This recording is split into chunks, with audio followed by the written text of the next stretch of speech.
soignante qui utilise également l'homéopathie dans sa pratique. Claudie Le Hirquero, bonjour.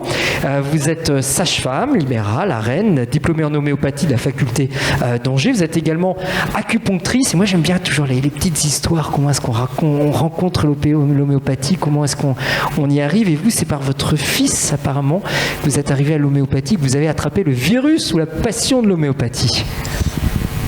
En fait, j'ai eu mon premier garçon, donc moi j'avais 30 ans, mais j'étais pas sage-femme à l'époque. J'étais prof de danse contemporaine. Et c'est une belle reconversion. Oui. Et sa première année, comme beaucoup de petits enfants, il faisait des otites à répétition. Et à l'époque, aujourd'hui il a 28 ans, c'était antibiotique tous les mois. Antibio. Voilà. Et un jour, j'ai rencontré une personne qui m'a dit, mais pourquoi tu n'essayes pas l'homéo? C'est vrai que je ne connaissais pas, j'en avais jamais entendu parler, je n'ai pas été soignée par homéo. Enfin, à l'époque, on nous soignait beaucoup moins d'ailleurs, on avait quand même beaucoup moins de rendez-vous médicaux et tout ça. Et donc, je suis allée voir quelqu'un qui faisait de l'homéo, qui était pédiatre homéo. Et c'est vrai que c'était un traitement de fond et ça a été vraiment très clair, quoi. On est passé de 10 fois des antibiotiques dans l'année à une fois ou deux, quoi. Ouais. Et voilà, après je suis devenue sage-femme, j'ai repris des études de sage-femme. Donc j'ai travaillé à l'hôpital d'abord, etc., etc. Et puis bon, par contre à l'époque, je faisais déjà de l'acupuncture en tant que patiente. Et ça m'avait vraiment toujours passionnée. Enfin, je comprenais pas comment ça fonctionnait, mais je trouvais ça hallucinant, les résultats.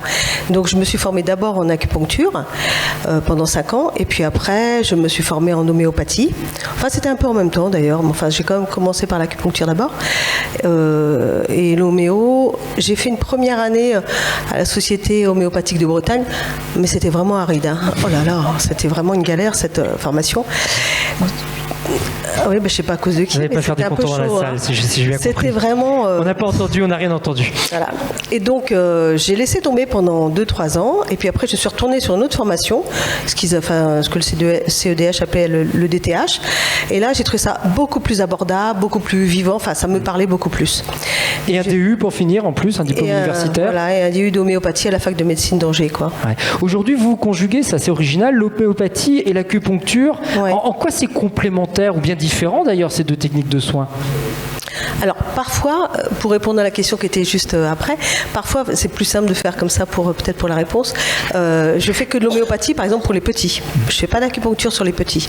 Donc je vois des parents avec leurs petits, plus pour des traitements de terrain, mais aussi parfois pour des pathologies un petit peu... et souvent, je leur dis aussi que ça peut être en complémentarité de l'allopathie qu'ils peuvent avoir avec leur médecin. Et il y a des choses, par exemple comme l'allaitement, où je fais que l'homéo. Donc voilà, ça c'est plus... Sinon, tout le reste, je vois d'abord les gens pour l'acupuncture et je complémente toujours avec l'homéo. Parce que je trouve que c'est deux médecines qui vont extrêmement bien ensemble. Ouais, comment elles se complètent, par exemple? Toutes les deux, elles vont travailler sur le terrain. C'est-à-dire qu'elles ne vont pas prendre... Le symptôme va être important, mais le symptôme est peut-être secondaire. Tu disais tout à l'heure, par exemple, la toux. C'est vrai qu'on peut avoir différentes toux ou une fièvre, mais on ne va pas avoir la même cause de la fièvre. On ne va pas avoir la même réaction, transpiration ou autre. Et en acupuncture, on est aussi sur ça. On est vraiment sur un travail autant sur le corps, sur les symptômes, sur l'énergie, puisqu'on est toujours dans un mouvement, sur le mental, sur les émotions. Et donc, on est vraiment sur un travail un peu de globalité. On a des outils qui sont vraiment pratiques en acu, qui sont la prise des pouls et l'examen de la langue, qui fait que des fois on peut avoir des différences entre ce que la personne va nous dire et nous, l'impression qu'on va avoir du diagnostic. Mais ce diagnostic va beaucoup me servir après en homéopathie derrière. Donc ça me permet de faire continuer le travail que j'ai fait en acupuncture par l'homéopathie. Ouais. Il y avait un exemple que j'aimais bien qu'on a préparé qu'on préparait cette soirée. Vous me disiez la PMA, par exemple, la procréation assistée. Vous me dites la PMA, l'allopathie va traiter la graine, l'acupuncture va traiter le terrain et l'homéo, elle traite quoi alors dans tout ça? Eh bien, l'homéopathie, elle va faire un petit peu l'ensemble, elle va faire un petit peu l'unité de ça. Elle va aussi quand même travailler sur le terrain parce que elle va travailler sur les ovaires, enfin sur la stimulation des hormones. C'est vraiment un ensemble de choses. Moi, j'isole pas trop les choses. Mais c'est vrai que pour les femmes qui viennent me voir en acupuncture, souvent elles ne connaissent pas. Hein. Donc, je leur dis, pour la PMA par exemple, parce que c'est une image assez simple, je leur dis, un jardinier, il va avoir des bonnes graines, mais si le terrain n'est pas préparé, ça ne marchera pas. Vous pouvez avoir des graines d'un peu moins bonne qualité, mais si le terrain est préparé, ça a beaucoup plus de chances de marcher. Et en plus, c'est vraiment un domaine où on a des études qui sont faites sur, c'est pas le sujet, hein, l'acupuncture, mais il y a des études qui ont été faites au Canada qui sont vraiment, vraiment intéressantes, puisque ça double quand même les chances, quoi. Et l'homéopathie, c'est assez simple dans ce cadre-là, mais bon, il y a beaucoup d'autres sujets que je travaille en acupuncture où je vais travailler en homéopathie derrière, en même temps. Vous allez travailler justement quel type de pathologie? On a parlé de PMA, on a parlé de petits-enfants, mais en tant que sage-femme, vous utilisez, vous, l'homéo dans quel cadre? Alors, que ce soit, ça peut être pour des femmes qui ne sont pas enceintes, ça peut être aussi des fois pour des hommes d'ailleurs, quand je fais de l'acupuncture. Ça peut être pour la grossesse. La grossesse, c'est plein de choses, c'est les nausées, on parlait des problèmes de sommeil, les problèmes de stress. D'ailleurs, j'aurais dû me faire une liste, ça aurait été plus facile. Alors, qu'est-ce que je veux dire d'autre? Ouais, bah oui, tout ce qui est circulatoire, hein, que ce soit les hémorroïdes, c'est bien ça, tu me souffles. Sauvé par. L'après aussi. Préparation accouchement également. Ah oui, préparation. Et tout ce qui va faire être accouchement, post-accouchement, montée de lait. Vous m'avez appelé samedi pour prendre des notes. Non, mais je suis aussi papa. J'ai vu des choses. En fait, pour pratiquement tous les symptômes, quand elles viennent me voir pour un rendez-vous, je vais systématiquement mettre de l'homéo. On a vu, c'est intéressant. C'est vrai que souvent en allopathie, on a tendance à dire voilà, un symptôme égale tel médicament. On a entendu plusieurs fois dans cette histoire. En homéopathie, on essaie de prendre le patient, d'écouter, d'avoir cet interrogatoire, de penser un petit peu différemment. Il y a quelque chose qui me surprend un peu dans votre raisonnement. Vous me dites, mais moi aussi, j'aime bien finalement ne pas avoir d'idées préconçues, avoir la page blanche et faire un petit peu ce saut à l'élastique. Vous pouvez nous expliquer pourquoi ? J'ai appris l'homéopathie comme mes collègues d'une façon quand même très spécifique, et en fait moi je fais assez confiance à l'intuition médicale. C'est pas très scientifique l'intuition, hein. Je sais pas parce que je pense que l'intuition elle naît de toutes les connaissances qu'on a eues avant, mais pas les connaissances qu'on va dire étudiantes, mais des connaissances de pratique qui vont nous faire tiens là je sais pas pourquoi mais c'est ce médicament là que j'ai envie de lui mettre, et je trouve que souvent ça fonctionne vraiment bien comme ça. Et c'est pour ça que quand on fait par exemple des réunions d'homéo, on va pas forcément avoir les mêmes réactions ou utiliser les mêmes médicaments, mais c'est là où c'est intéressant parce que quelqu'un va dire tiens ça serait intéressant pour tel problème. Ah oui, ça j'y avais pas pensé. Et du coup ça va m'amener à réfléchir parce qu'il faut toujours dans ce genre de médecine avoir une curiosité. Et la curiosité, l'intuition, ça fait vraiment partie du boulot. Et moi, c'est pas méchant ce que je vais dire, mais je plains vraiment les médecins généralistes classiques. J'en ai des amis, j'ai pas mal d'amis, mais j'ai l'impression qu'ils sont contraints, et qu'en plus la sécurité sociale les contraint encore plus. Otite, c'est ça. Rhinopharyngite, c'est ça. Enfin, ils ont de moins en moins de liberté de choix. Alors c'est vrai qu'il n'y a pas besoin de beaucoup de temps du coup, mais c'est quand même triste parce que la médecine, c'est pas ça. Et je pense pas qu'ils aient commencé à faire médecine pour ça au départ. Et moi je suis pas médecin, je préfère être sage-femme, mais non, mais si j'avais été médecin, je sais que j'aurais pas été médecin allopathique parce que je me serais ennuyée tout simplement. Et quand ces médecins-là vous accusent de charlatanisme avec l'homéopathie? Je trouve ça nul. Je trouve que c'est pas confraternel, c'est même incroyable que les gens se permettent ça, quoi. Parce que, alors moi on me le dit pas parce que je suis sage-femme, donc déjà on nous laisse tranquilles les sages-femmes, mais que des médecins puissent dire ça de collègues à eux qui ont fait quand même 10 ans d'études plus tant d'années d'homéo. C'est incroyable, puis c'est un tout petit nombre de médecins qui ont fait ce truc-là. Je ne sais pas ce qu'ils ont, je ne sais pas pourquoi ils sont en colère comme ça. Je ne comprends pas. Franchement, je ne comprends pas. Comment est-ce que vous réagissez justement en parlant de médecins lorsque vous voyez que la faculté d'Angers, dont vous êtes diplômé, d'un DU homéopathie, s'apprête, elle, à retirer totalement tout enseignement de l'homéopathie de la faculté, sous prétexte qu'il n'y a pas de base scientifique à cet enseignement? Moi j'ai envie de dire, pourquoi ils l'ont fait ce DU au départ? Pourquoi ils l'ont fait s'ils y ont cru? Ils l'ont fait pas mal d'années. On a été nombreux à être formés par ce DU. moi, ce qui m'inquiète le plus, c'est que ce soit déremboursé, ça a l'air d'être dans l'air du temps. Bon, ok. Mais je suis d'accord pour mettre un peu d'argent dans ma médecine, et je pense que beaucoup de gens qui veulent se soigner en homéopathie vont continuer, même si c'est déremboursé. Ce qui m'inquiète beaucoup plus, c'est effectivement ce courant de bloquer de plus en plus les formations, parce que s'il n'y a plus de centre médical pour former des médecins, des sages-femmes, des pharmaciens à l'homéopathie, elle va mourir. Et je trouve ça incroyable, quoi. On a un peu le même problème avec l'acupuncture, sauf que l'acupuncture est un peu différent, parce que même si elle est réservée au milieu médical, il y a beaucoup d'écoles d'acupuncture qui se sont montées, qui sont normalement pas légales, mais bon, qui se sont montées quand même, et dedans il y a des bons acupuncteurs d'ailleurs. Mais je vois pas comment l'homéopathie peut survivre à ça, quoi. Et ça m'inquiète vraiment. Il y a un vrai danger pour l'homéopathie à court terme, 15 ans, 20 ans.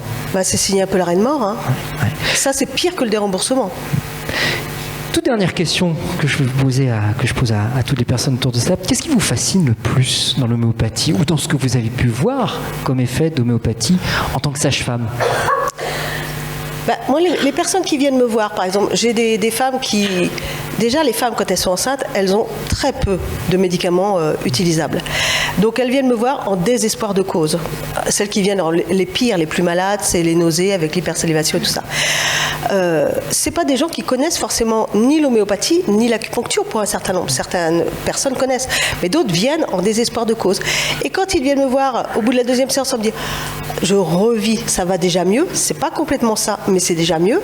Ça, c'est génial. Et l'homéopathie comme l'acupuncture, moi j'ai un peu l'impression de faire un jeu de piste à chaque fois que j'ai une consulte. C'est-à-dire, il y a des consultes faciles, hein, la PMA, c'est vrai que je maîtrise bien le sujet, c'est pas hyper compliqué. Il y en a qui sont quand même plus compliqués. Et du coup, à chaque fois, je sais pas, je pense que tu dois avoir un peu le même sentiment, j'ai l'impression de jouer. Par exemple cette personne-là, elle a tel problème. Elle a ce problème donc d'hypersalivation, elle vomit, etc. Mais ce que j'ai fait l'autre fois en homéo et en acupuncture, ça n'a pas fonctionné. Donc il faut que je prenne le problème autrement. Et du coup, ça m'oblige à réfléchir, mais c'est vraiment très stimulant. Parce que du coup, on va... Alors, des fois, on n'aura pas le résultat complètement escompté. Et c'est ce que je dis aux femmes, je leur dis, je vais faire au mieux pour vous. Mais comme la médecine allopathique n'a rien pu faire pour vous, je pense que ça peut être que mieux de toute façon. Voilà. Ça, c'est génial, Claudie Le Hierquero. Vous dites, finalement, l'homéopathie n'est pas uniquement stimulante pour les corps des personnes ou les esprits qui viennent voir, mais c'est aussi stimulant pour le cerveau du soignant qui est en face et qui est obligé de se poser des questions. Merci de ce témoignage. On peut l'applaudir aussi. Hein. Vous voyez, soirée très riche ce soir dans la diversité des témoignages qu'on a en face de nous, médecins généralistes, infirmières en établissement hospitalier, sages-femmes, et il y a un maillon qui est bien évidemment indispensable lorsque l'on parle de soins de patients et d'homéopathie, c'est la pharmacie à l'officine. Avec vous, Noël Davout, vous êtes pharmacienne d'officine, vous êtes enseignante également, chargée de cours en homéopathie à la faculté de pharmacie de Rennes, qui elle n'a pas banni l'homéopathie pour l'instant. Homéopathe et cartésienne, vous m'avez dit, vous avez longtemps ignoré l'homéopathie, vous avez longtemps douté sur l'homéopathie en tant que pharmacienne et scientifique. Alors j'ai envie de vous dire, comme Saint Paul sur le chemin de Damas, quel a été le déclic pour vous qui tout d'un coup fait que vous, non seulement vous intéressez, mais vous passionnez, vous allez enseigner l'homéopathie? Alors, vaste débat. J'avoue qu'au départ, et souvent les ignorants affirment, et probablement formaté par mes études cartésiennes, moi c'est la médecine par l'épreuve. Voilà. On m'a appris dans mes études, quand on me donnait une solution, qu'il fallait doser. Et que le doser, c'était du pondéral. Et que si je trouvais rien, c'est qu'il n'y avait que de l'eau. Bon, voilà. Donc, je suis sortie ainsi de mes études au siècle dernier. Et heureusement, avec, on va dire, l'âge et la maturité, j'ai douté et j'ai vraiment réfléchi. Alors, pourquoi donc, je suis pharmacien d'officine, très centré sur une prise en charge de mes patients et un accompagnement pour un soin le plus efficient et dans une balance bénéfice-risque la meilleure possible. Vous savez, pour un pharmacien, on est omnibilé par les effets indésirables des médicaments, ce qu'on appelle dans notre jargon la iatrogénie. Voilà. Et on m'a appris aussi qu'en médecine, il y a un grand principe, c'est primum non nocere. Pardon, je vais vous donner la traduction, je suis un peu latine. Surtout ne pas nuire. Voilà. Et donc, en tant que professionnel de santé souhaitant une pratique ouverte, j'ai décidé d'avoir une boîte à outils la plus garnie possible. Et donc, pratique ouverte, ça veut dire que je dois avoir une boîte à outils, bien évidemment, allopathique. Le médicament, c'est ma formation, c'est mon cœur de métier. Mais je dois avoir aussi de l'homéopathie, de la phytothérapie, de l'aromathérapie. Mais pourquoi ? Parce qu'à un moment, vous apercevez que le médicament classique, allopathique, il a aussi ses impasses, il ne soigne partout, le bénéfice-risque peut aussi ne pas être favorable. Alors, en tant que pharmacien d'officine, je vais avoir la prescription homéopathique des médecins, malheureusement, de plus en plus rares. Donc face à ces ordonnances, au départ, je n'avais pas de posture de scientifique, je n'avais pas de conseils associés, je ne les comprenais pas, ces ordonnances. Voilà. Et puis mais vous donniez quand même les médicaments derrière. Oui, mais ça s'appelle de la distribution et la dispensation a une, on va dire, une globalité qui est différente. Et puis dans mon soin de premier recours, quand je suis soumise à des pathologies de comptoir dans mon champ de compétences, parce que le pharmacien aussi doit passer la main en exercice coordonné, bien évidemment, dès qu'on est dépassé, c'est la responsabilité, eh bien, je me suis rendu compte que j'avais des impasses thérapeutiques, que finalement, pour la femme enceinte, on en a largement parlé, les nausées, vomissements, en balance bénéfice-risque, l'homéo, c'était beaucoup mieux, la phyto aussi a des possibilités, et j'avais envie de métisser tout cela, et toujours au bénéfice de la santé de mes patients, bien évidemment. Et vous avez vu des résultats quand vous avez commencé à donner justement les premiers médicaments d'homéo ? Il a fallu déjà se former, parce que bien évidemment, je ne me sentais pas suffisamment compétente pour pouvoir affirmer. Et donc, je me suis formée, je suis plutôt une autodidacte, bien qu'ayant suivi certaines formations, mais je n'ai pas de diplôme universitaire, on va le dire comme ça. Et j'ai constaté, et c'est le constat expérimental qui scotche les scientifiques, parce que eux, ils veulent savoir pourquoi ça marche, et moi, je ne sais pas pourquoi, mais je constate que ça marche. Et c'est avant tout ce que demande mon patient, parce que son ressenti, pour moi, est primordial. Écoutez le patient. Vous dites que vous êtes ouverte, vous l'avez précisé, vous avez une boîte à outils, en fait. Et oui, et je pioche en trouvant la meilleure solution pour mon patient, qui est individualisée et unique. Alors, avec une différence quand même dans cette boîte à outils, vous pouvez avoir de l'allopathie, vous avez cité l'aromathérapie, la phytothérapie, oui, etc. Mais l'homéopathie, on va le rappeler en France, elle est spécifique parce qu'elle est considérée comme un médicament et elle rentre donc dans votre monopole de pharmacien.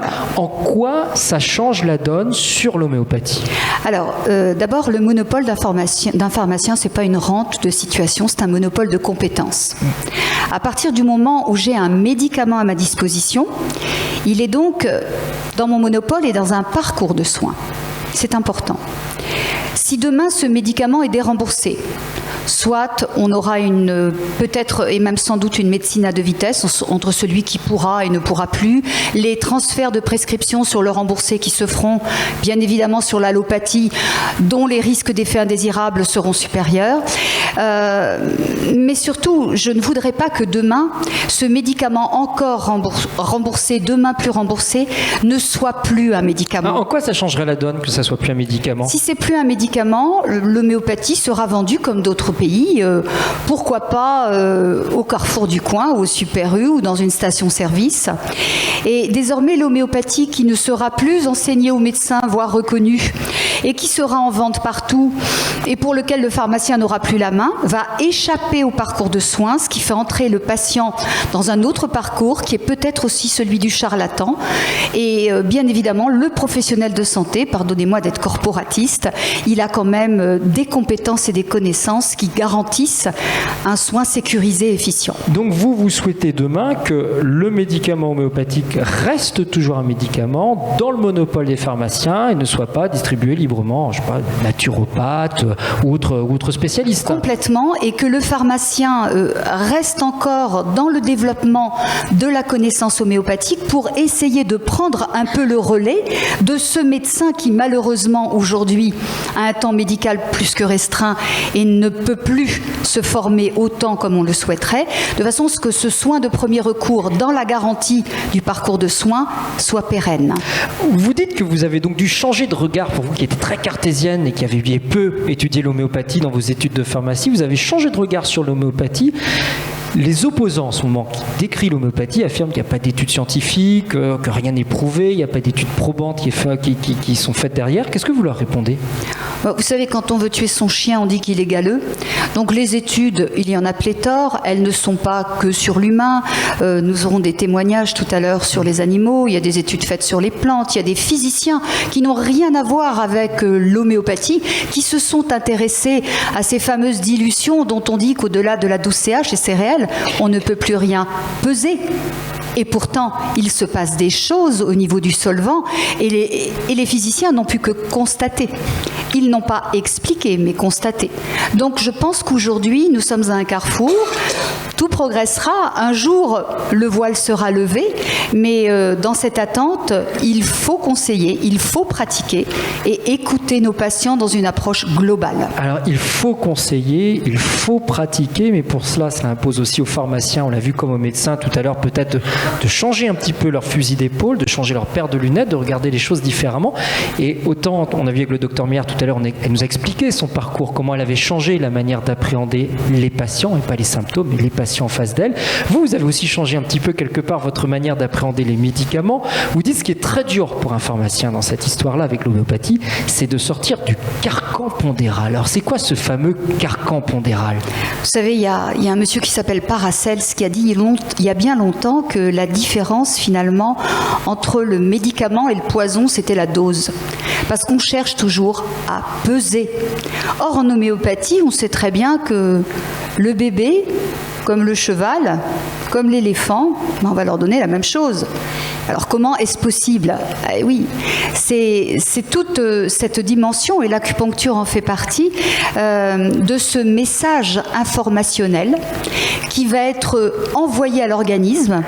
Et l'organisme va finalement trouver une sorte de pancarte qui va lui donner la voie de l'auto-guérison en agissant sur son énergie vitale. C'est pas ésotérique ce que je dis, hein. C'est une réalité. Et ça, pour un pharmacien, c'est difficile à admettre dans le logiciel classique en sortant de la fac ?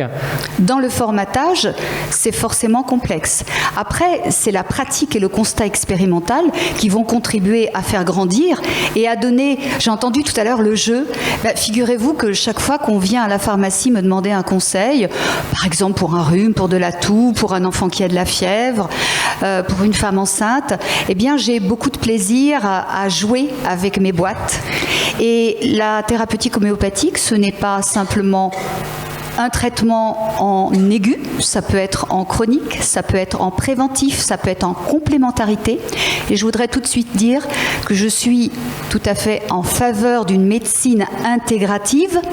Ça veut dire que c'est la médecine conventionnelle qu'on va allier avec, effectivement, pourquoi pas la thérapeutique homéopathique, mais l'acupuncture, l'ostéopathie, il y a bien d'autres stratégies sur fond de bien-être global d'un patient. Et je dis médecine complémentaire et non pas alternative, car je n'aime pas la sémantique qui oppose ces médecines. Vous avez fait le choix d'aller enseigner aujourd'hui en université, à un moment où l'homéopathie est chahutée par une partie de la profession. Comment est-ce que vous avez pu entrer, pareil, dans ce lieu qui est sacro-saint de l'université, où il faut montrer patte blanche, et quels effets vous avez, ou quels effets vous espérez auprès de vos étudiants ? Alors, l'université me fait confiance depuis un quart de siècle. Voilà, ça commence à tourner. Et bien évidemment, si on me fait confiance, c'est que je porte une parole qui n'est pas celle d'un ayatollah qui veut convertir. D'abord, c'est pas une religion, l'homéopathie. Je suis un praticien de pratique ouverte. Et je donne des pistes, j'ouvre les esprits de mes étudiants pour les inviter aussi à se former demain, car l'enseignement au sein de la faculté ne sera pas suffisant. Et j'ouvre aussi les consciences des futurs médecins, puisque j'interviens depuis récemment dans une UE de médecine intégrative au sein de la faculté de médecine. Et la semaine dernière, j'avais face à moi des 4e, 5e et 6e années de médecine qui m'ont écouté avec beaucoup de bienveillance dans ce qui n'était qu'une formation, mais comment sortir d'une fac de médecine comme tu en es sorti sans avoir les bases de la connaissance d'une thérapeutique que nos patients demandent. Ça veut dire quoi? Ça veut dire que vous militez, vous, aujourd'hui, pour que l'enseignement de l'homéopathie soit obligatoire en fac de médecine ou en fac de pharmacie? Il doit faire partie d'une approche globale d'un enseignement pluridisciplinaire. C'est la base, en fait, je dirais, de l'honnêteté intellectuelle qu'un patient se doit d'avoir face à son patient. Malgré tous les attaques, on dit que c'est pas scientifique, il n'y a pas de preuves, etc. Au-delà de tout, il y a des constats expérimentaux, il y a une demande des patients, il faut les honorer. Et c'est ainsi que je conçois la façon de guider mon métier. Ouais, vous me disiez tout à l'heure, j'enseigne aussi en faculté de pharmacie parce que je ne peux pas ignorer ce que nous demandent les patients, c'est-à-dire... Au tout début de mon exercice professionnel, on venait me demander de l'homéopathie ou des souches précises et je n'avais pas la réponse. Ce n'est pas une posture de professionnel de santé honorable. Je dois avoir une réponse. Je n'ai pas la réponse dans l'humilité aussi de ma posture, mais je dois avoir des compétences face à des patients qui ont des questionnements. Oui, parce que ça veut dire que s'ils ne trouvent pas ces compétences chez vous, ils iront vont la les voir chercher ailleurs. Et je veux qu'ils restent dans un parcours de soins. Je pense que vous avez compris le message. C'est trop important pour sécuriser le soin. Ouais, pour vous qui enseignez en fac aujourd'hui, comment est-ce que, pareil, vous appréhendez, vous recevez ces informations de facultés, on a parlé d'Angers, mais aussi celle de Lille par exemple, qui veulent demain arrêter tout enseignement de l'homéopathie? Je ne suis pas du tout en phase. Et je vais vous rajouter que on a parlé un petit peu tout à l'heure, mais je suis très appliquée dans les soins de support en oncologie. J'accompagne d'ailleurs bon nombre de mes patients. J'attends avec grande impatience que les pharmaciens puissent, dans le cadre de la convention pharmaceutique, et ça commence dès l'année prochaine, accompagner avec une reconnaissance, cette fois officielle, et également une rémunération, nos patients qui sont sous anticancéreux oraux. Et bien évidemment, je rebondirai sur tout ce qui est soins de support. Juste pour mémoire, l'Institut Curie à Paris, qui quand même n'a plus de leçons à donner à personne, a mis en place plus de 20 protocoles pour les soins de support en oncologie. Eugène Marquis à Rennes est en réflexion sur ce modèle. Des protocoles en homéopathie. Protocoles de soins de support en homéopathie pour accompagner la radiothérapie, pour accompagner les nausées et vomissements, pour accompagner ce qu'on appelle les mucites, c'est-à-dire tous les aftes qui peuvent survenir au cours de ces chimiothérapies, les pathologies cutanées, les syndromes digestifs, enfin plus de 20 protocoles à Curie, ça mérite de rentrer dans la réflexion. Ouais, toute dernière question, moi j'adore les poser à tous les professionnels ou les patients qu'on a en face de nous. Qu'est-ce qui vous fascine le plus, vous en tant que pharmacien, dans l'homéopathie ? Je dirais le mystère qui entoure le fait qu'aujourd'hui, on n'a pas une pharmacologie qui explique. Et en tant que scientifique, j'ai cette curiosité. Et j'attends que la recherche avance. Et c'est la complexité finalement du genre humain, à la fois dans son mental et dans son physique, qui pour moi m'interpelle. Merci, c'est une belle phrase, Donald. Vous dites, le scientifique nous dit, je suis fasciné par le mystère. Voilà des choses qui sont assez passionnantes à étudier. On a entendu beaucoup de soignants avec une diversité d'expériences depuis le début de cette table ronde, mais c'est important d'entendre aussi des patients. Et à côté de moi, il y a une patiente en tout cas qui a souhaité, et on peut l'encourager à être avec nous ce soir, qui s'appelle Séverine Duchemin. Vous avez voulu vraiment dire, voilà, l'homéopathie, c'est bien d'écouter les médecins, c'est bien d'écouter les pharmaciens, mais c'est bien aussi que les patients soient là pour dire les effets que ça leur fait, pour dire que nous, on défend également l'homéopathie. Vous en avez pris un petit peu en étant plus jeune, avec plus ou moins aussi d'ailleurs de doutes sur l'homéopathie, sur ce que l'on vous donnait, mais il y a une prise de conscience qui apparemment a été très forte chez vous autour de l'homéopathie, des effets de l'homéopathie lorsque vous êtes retrouvée enceinte de votre premier enfant. Qu'est-ce qui s'est passé ? Effectivement, moi, ma pharmacienne est Noël Davoust. Pardon, Séverine, j'ai beaucoup accompagné Séverine. Et c'est vrai que je ne connaissais pas l'homéopathie. J'avais dû me soigner un petit peu à l'homéopathie comme ça, mais voilà. Mais j'avais pas autant expérimenté que lorsque j'ai été enceinte, en fait, où effectivement, alors c'était pas pour des problèmes de nausées, etc. C'était pour un problème d'herpès génital, en fait, qu'on ne soigne pas et qui est douloureux, et qu'on ne soigne pas, en fait, pour une femme enceinte, parce que les traitements classiques, type acyclovir, etc., ne doivent pas être pris par la femme enceinte. Et ensuite, si l'herpès génital n'est pas soigné, le bébé ne peut pas passer par les voies basses. Donc c'est un peu problématique quand même, c'est césarienne obligatoire. Et comment vous êtes arrivé à une solution homéopathique c'est ma chère pharmacienne que j'adore qui m'en a parlé tout simplement. Je suis désolée, je vous ai oublié dans mon discours. Non, mais c'est rien du tout. Mais en fait, elle avait déjà dû m'en parler un petit peu, peut-être avant la grossesse. Je sais plus très bien. Mais en tout cas, pendant la grossesse, dans la mesure où l'herpès, les éruptions, c'est souvent quand on est fatigué, quand on est enceinte, on a des gros coups de fatigue. Donc c'est là que l'herpès était récurrent, en fait. Et douloureux. Et donc voilà, j'avais plus que l'homéopathie pour me soigner. Et en même temps, justement, du fait que j'avais... Bon, je suis curieux de nature, et je me suis dit, tiens, je vais essayer de pas me soigner, et puis là je vais me soigner, et puis là je vais pas me soigner. Et je tentais comme ça, et je me disais, mais si, ça marche vraiment, d'accord, c'est des granules, d'accord, il y a toute une histoire de dilution, etc. Mais je me disais, alors c'est plus long que... je dirais que c'est plus long, on se sent mieux au bout de 2-3 jours, alors qu'à la limite, avec la cyclovir, c'est peut-être... Ça se calme déjà au bout d'une journée, voilà. Par contre, la difficulté avec, en tout cas, ces traitements, parce que tous les traitements homéopathiques ne sont pas les mêmes, mais en tout cas pour le vacciноtoxinum que je prenais, et puis il y avait d'autres, il y avait du Staphylococcus, il y avait d'autres choses. Il y a une prise, en fait, il faut être très rigoureux sur la prise. Ouais, c'est toutes les 3 heures, c'est ça peut-être, là, vous allez... d'autant plus au cours de la journée, il y avait plusieurs prises. Voilà. Ça va mieux. Donc quand on travaille, tout ça, c'est un petit peu compliqué.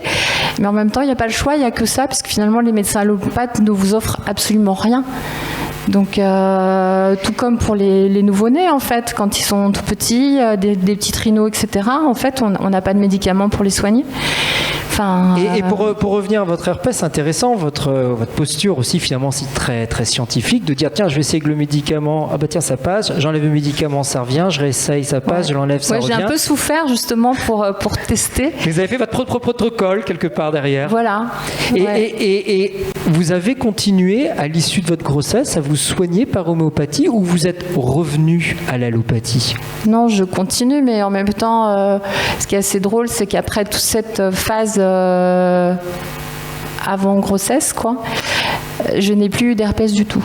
Donc voilà, ça s'est complètement terminé, alors que j'ai eu encore des gros coups de fatigue. Ça arrive souvent avec la fatigue, et ça s'est totalement terminé. Alors on m'a soigné aussi par ailleurs en acupuncture sur l'énergie, etc. Donc qu'est-ce qui a marché? Moi je ne sais pas. Mais aujourd'hui votre herpès il a totalement disparu. Est-ce que vous continuez? Alors est-ce que vous avez pris la suite sur votre enfant par exemple, à le soigner en homéopathie? Oui, mais pas les granules. Alors si, il y a eu des granules d'ailleurs, Stodal. Oui, un petit peu, ouais. Mais pour des rhinopharyngites, en fait, Coclucédal, des choses comme ça. Et pourquoi, alors, aujourd'hui, Séverine Duchemin, vous avez souhaité être présente autour de cette scène? Alors, il y a déjà, je trouve, ce beau témoignage sur cette pathologie qui a disparu petit à petit. Alors, est-ce que c'est l'homéopathie ou autre? Après tout, comme disaient les participants, on s'en moque à partir du moment où il n'y a plus de douleur, il n'y a plus de pathologie, il n'y a plus de souffrance derrière. Et pourquoi, aujourd'hui, vous avez voulu, en tant que patiente, être autour de la table et apporter votre témoignage à un moment où l'homéopathie est chahutée? Oui, parce qu'on m'y a invité et voilà, de toute façon, je trouve pas normal ce qui se passe aujourd'hui. Pourquoi? Justement parce qu'au moment où j'en avais besoin, on m'a rien donné au niveau de l'allopathie. Donc je ne comprends pas du tout que cette médecine qui sert au quotidien des tas de familles, et peut-être pour pas forcément des grandes pathologies, mais en tout cas des choses qui sont importantes quand même, et que ce soit pas plus reconnu que ça, je trouve ça assez dingue, quoi. Ouais, assez dingue, parce que vous dites, certains affirment qu'il n'y a pas beaucoup d'études scientifiques, et justement, cette affirmation, on peut aujourd'hui complètement la contredire. Il y a des études scientifiques, il y en a même beaucoup qui ont été faites, puisqu'il y a 5000 études publiées, 500 études cliniques, ce qui n'est pas rien quand même lorsque l'on parle d'homéopathie. Il y a chaque jour des nouvelles études en cours. Il y a des chercheurs dans le monde entier qui travaillent sur ce domaine. Je vous propose de faire une courte pause et d'écouter l'un des chercheurs qui étudie l'homéopathie. Il s'appelle Alexander Tournier. Je suis le docteur Alexander Tournier.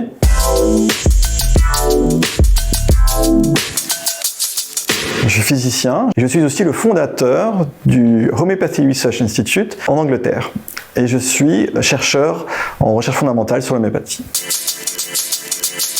Alors nous faisons de la recherche dite fondamentale, c'est-à-dire qu'on essaye de découvrir et de vraiment comprendre les mécanismes sous-jacents à l'homéopathie. Pour vous donner des exemples, on utilise des techniques telles que la résonance magnétique nucléaire, qui est une technique qui nous donne des informations sur la structure des matériaux.